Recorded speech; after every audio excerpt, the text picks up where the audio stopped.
Hi everyone, welcome to Studio Jake. I'm your host, Jacob Airy. I've got a whole bunch of comic book catch-up to do. I know I was in the middle of a move, but I finally got settled. I'm working on building a backdrop. By the way, I hope you enjoyed the double feature I had this last Sunday. It was so much fun. I like doing interviews like that, especially with really intelligent people, so thank you for tuning into that. Anyway, be sure to like this video, subscribe here, and ring that little bell so you get notifications.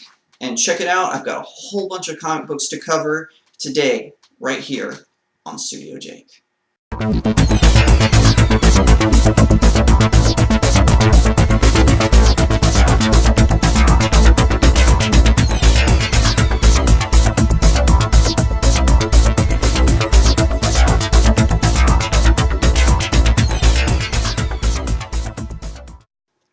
Hi everyone, welcome back. So I'm going to dive right into this.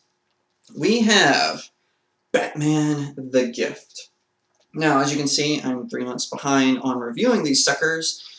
Fortunately for me, they had a three-parter, so I'm going to review them all as one story. So, it starts with issue number 45. We're going through Tom King's run. Now, there will be some spoilers if you haven't gotten them or read them yet, so just be prepared for that. So, we have this really bizarre opening with Green Lantern. He's speaking to someone off camera, off panel, and he kills himself, and behold, it's Booster Gold. So, I have to be honest about something. Booster Gold is one of my least favorite comic book characters. I think he's great for comic relief in Justice League Unlimited and Justice League Action. Not a huge fan of him. I personally think he's kind of a waste of time. In the new 52, they tried to make him a little bit more responsible in Justice League International. Yeah, didn't work. They brought him right back to his goofy phase in the series. So anyway, continuing on. So Tony Daniel did the artwork for the series, by the way, and he did amazing. And Tom King, I know Tom King's been controversial. I don't really know why. I've heard some like odd stories about him, but as far as I can tell, I don't really have a problem with his writing. I think he's good. So Booster and Skeet, they're in this Gotham City, but there's some bizarro things happening. So you hear talk. This is Tim Drake. He's at some place, and he's talking about a Joker, not the Joker, a Joker. So Skeet and Booster, they're out. They find the bat signal. It's cracked to pieces, and whoa, what's this? Batman has a gun. What's even more insane is you see like all these Jokers, they're ripping off, and you see Jason Todd. He's now an engineer who invents things to protect people from Joker gangs. So Booster almost gets hung, and lo and behold, Batman. But you know what? It's not Bruce Wayne, it's Dick Grayson. So what's happening? We cut to a scene of Bruce Wayne dancing with someone. Lo and behold, hope I can get to this somewhere. Bruce Wayne, his parents are alive. And he also destroys Skeet in the process, preventing Booster Gold from fixing. So basically, the bottom line of what happened is Booster Gold went back in time, saved Bruce Wayne's parents in a way to teach him that the world needs Batman, so even if his parents survived, everything's a lot worse. Of course, Booster is right. Gotham City has been poisoned by the Joker, so there's this infection spreading that's turning people into little mini Jokers. His parents are alive. His dad is at the top of his game as far as a doctor goes, trying to fix the problem. And so it continues on. Booster locates Selina Kyle, who is actually locked up in Arkham, and she doesn't respond with words. She just constantly says meow. And as you can see, they did like a little throwback to Michelle Pfeiffer doing the sleek leather design. Batman is still after Booster, and he's still trying to convince Bruce Wayne to come back. So this issue is a lot more tragic. So Booster goes through all this trouble of saving Bruce Wayne's parents. Bruce Wayne, of course, doesn't want to change things. So then he brings Catwoman along, but in this one, Catwoman has partially been infected with the Joker virus. So guess what happens? She kills Bruce Wayne's parents all over again. And so now, needless to say, Bruce Wayne is not happy about that. And it just gets out of control. It gets ridiculous. It gets crazy. So now we come to this one. And like I said, I'm not going to totally give away the ending. But basically you can say this: for my parents to live, I must kill Booster Gold. And you see him tossing Booster Gold off of a building. The cover is a little misleading, but not too much. You see Booster Gold, he's chained up in the Batcave, all emaciated because Bruce Wayne needs him to repair the time machine and everything.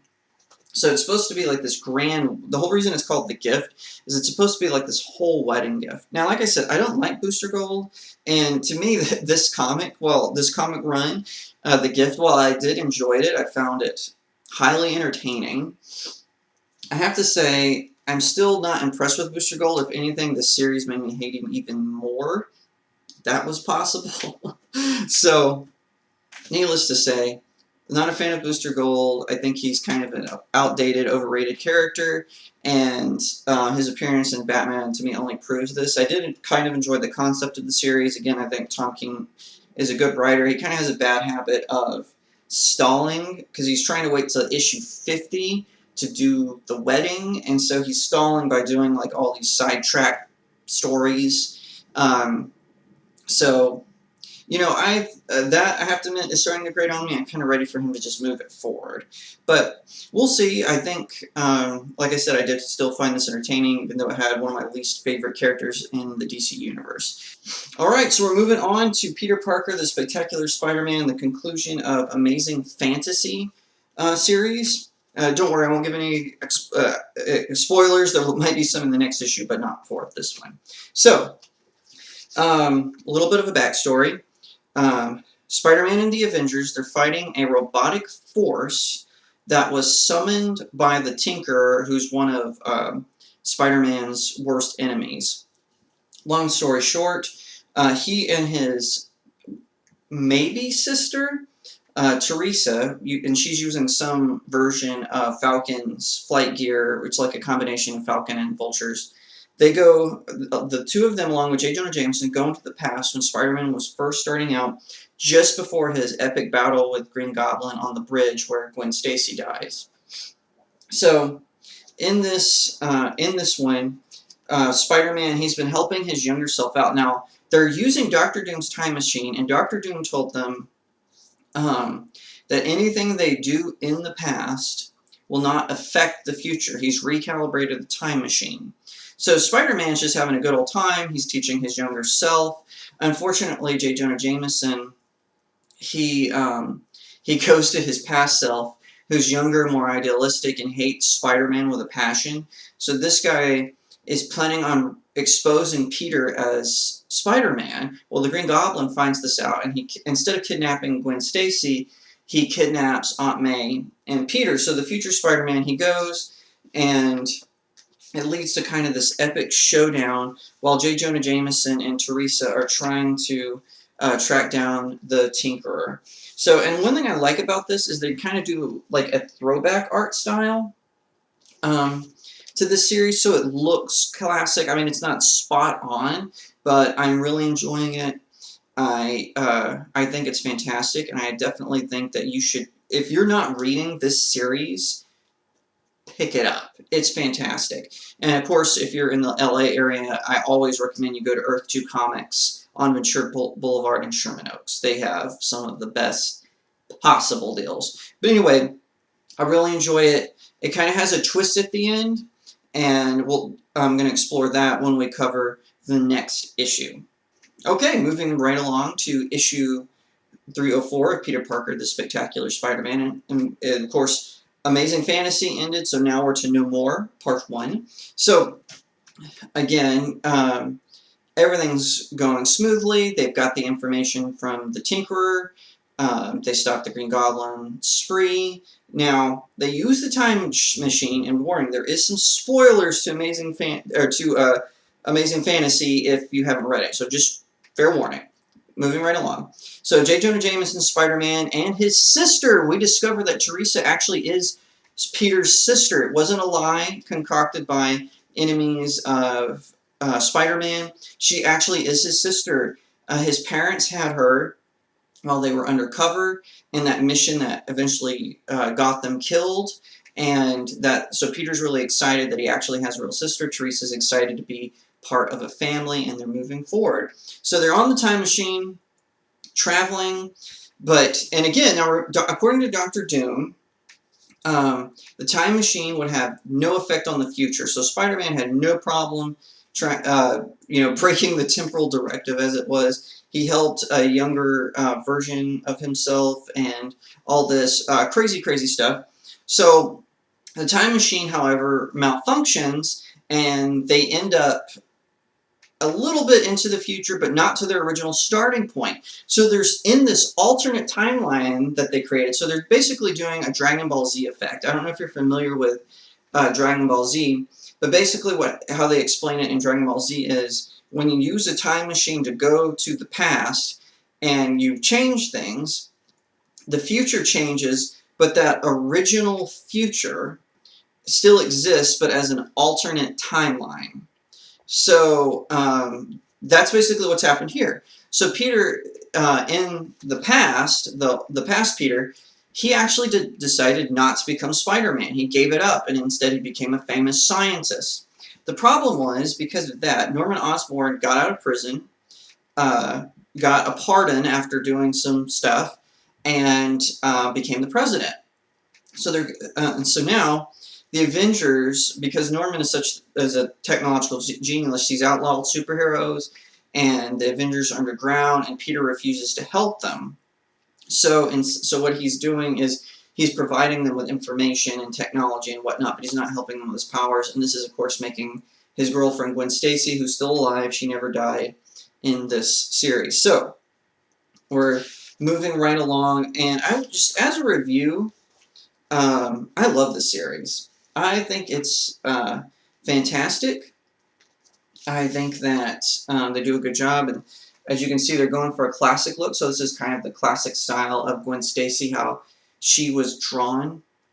And I just want to praise the team at Marvel. These Marvel Legacy series that they're doing, and with Peter Parker, the Spectacular Spider-Man, and with this with Amazing Fantasy, and now No More, it's really good. I applaud them. They're doing an incredible job. I hope they keep up the good work. So hat tip to the staff at Marvel. Zdarsky and Kubert and Keith, you guys are doing a fantastic job. So keep it up over there. Alright, so we're moving on to Sonic the Hedgehog, issues 3 and 4. And I have to say, again, I'm really digging IDW's version of Sonic the Hedgehog.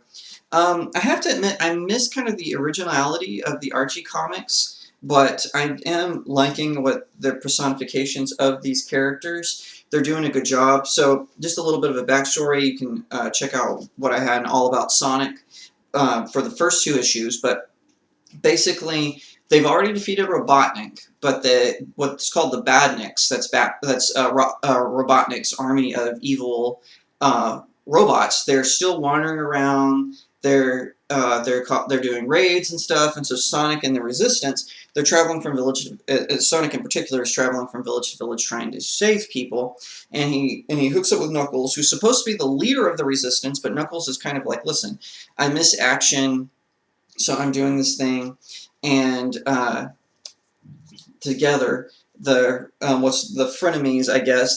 They're originally called Friendly Nemesis, but now they're kind of frenemies. Knuckles is incredibly strong. He's got incredible strength, kind of like Mr. Incredible.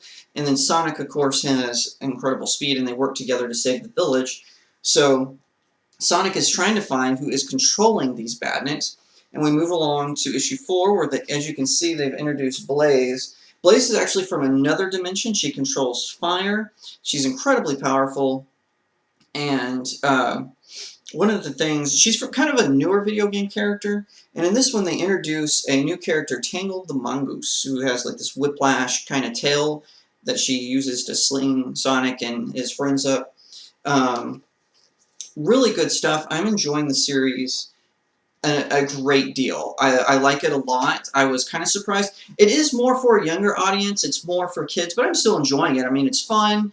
It's great to read. So if you have like a cousin who's like real little and he's not quite ready for the mature content in some of the DC, Marvel, Image, and even IDW titles, this would be a good way to start him or her out. So definitely pick up Sonic the Hedgehog, issue 3 and 4, and especially if you're a Knuckles fan, they do a fantastic job with him in particular. So pick it up.